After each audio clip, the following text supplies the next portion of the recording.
What up? Steve Bertrand here, a Rolling Motivation.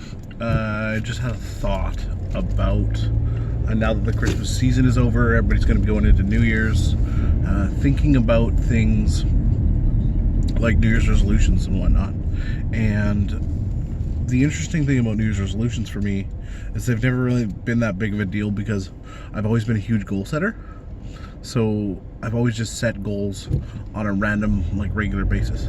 And for the last couple of years, I've put some white paper sort of tacked to my wall with 12 goals that I wanted to achieve for the year. I think there might even be 13. And for the last couple of years, I have missed the mark on 2 or 3 of those goals, and they go back on the list again.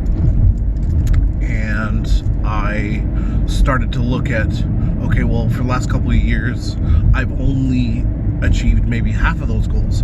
So maybe there's something that I can do better to achieve more of my goals and to improve my goal setting process.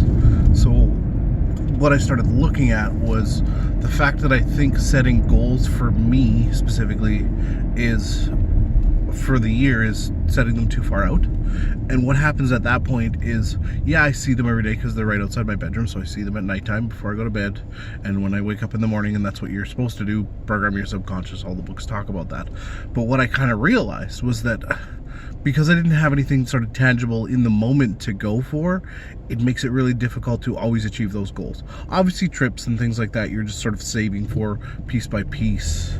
So those always happen, like going on trips with my dad to the racetrack and stuff like that. But in terms of income goals, just as an example, if I want to make an extra $12,000 a year,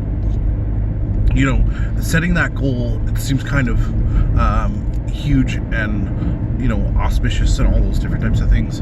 But if you break it down to the point of, okay, that's $1,000 extra a month, and then you're like, well, how am I going to make an extra $1,000 a month? I can't just go ask my boss for that. If you're in commission sales, you might be able to work your sales numbers in that way and figure out that increase. But if you look at things on an even more broke down basis, so you look at, okay, so $1,000 a month is $250 a week, and if you work 5 days a week, that's $50 a day. So what can you do in your side when you've got an extra hour or an extra couple hours, 5 to 10 hours extra a week to get yourself into a position where you can make 50 extra bucks every day, flipping stuff in your house, selling stuff online, making jewelry, doing a network marketing business, whatever it seems to be.